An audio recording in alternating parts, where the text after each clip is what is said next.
Hello fellow crafters. I wanted to show you my finished box.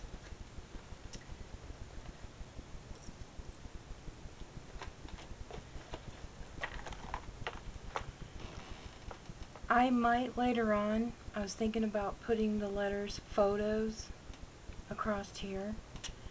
I might do that later on, I'm not quite sure yet. But I wanted to explain what I used. These are my flowers that I made with my Cricut. And then I did a ribbon flower and put it in the center. And then here's another ribbon flower. This is one of my felt flowers, and I just inked it up with this Radiant Rain.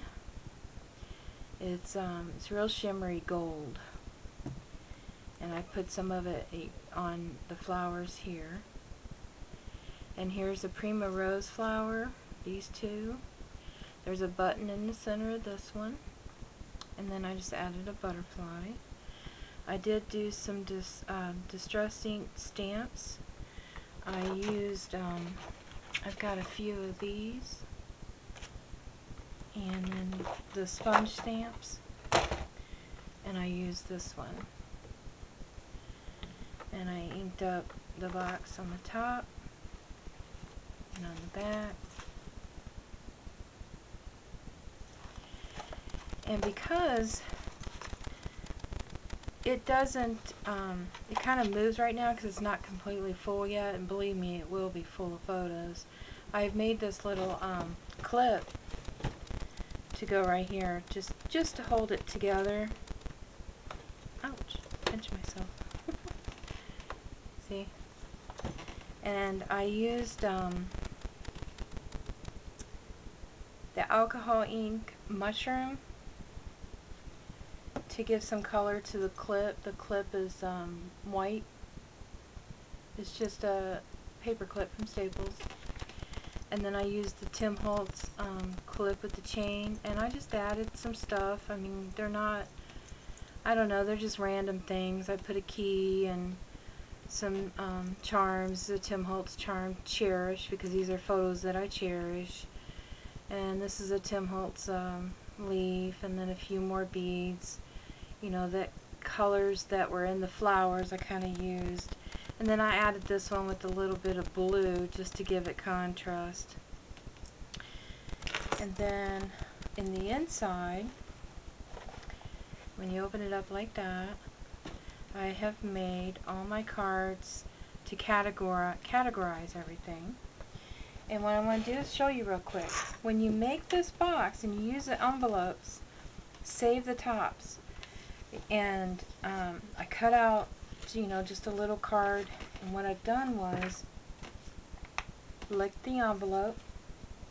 I glue it down about, I don't know, an inch from the top, and I flip it over real quick. Doesn't have to be perfect, and I just fold it in, and I'm actually using hot glue.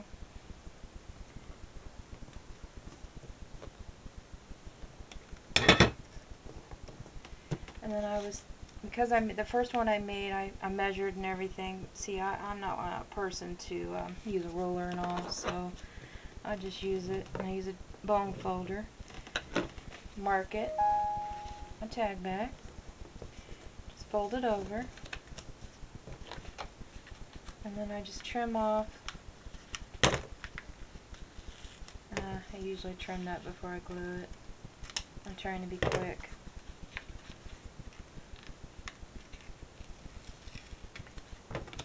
I miter my corners first. And give it an eye view. If it's not straight, just try to straighten it out.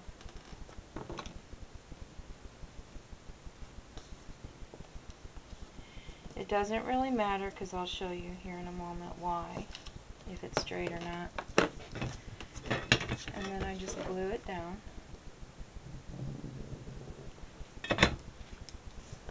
Okay, and then I take the Tim Holtz tape,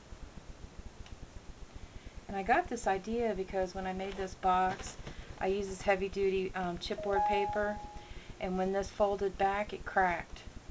So I used the Tim Holtz tape to put on there. Yeah, it gives it character. Sorry, gotta find the... Okay. And then I just tape across the seam. Doesn't have to be perfect. Just go across it. Cut it off.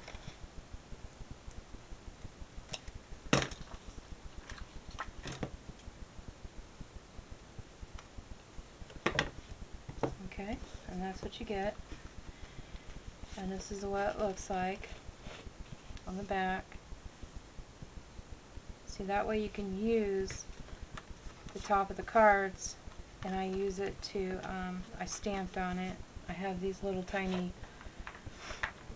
alphabet stamps that I used, and I stamped it, and then I don't know, I just went around it with the Tim Holtz inks, in the browns.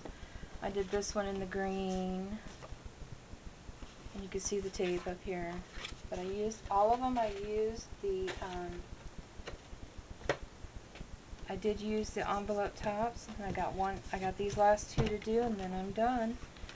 But I just wanted to share with you real quick my box that I made with Marion Smith, and I just love it. I'm going to have to make another one. I'm going to make a recipe box next, because I have a lot of recipes and I would like to pass them on to my children when I'm not around, and they'll have something really cute to display them in. So, but this is my photo box that I did with Marion Smith.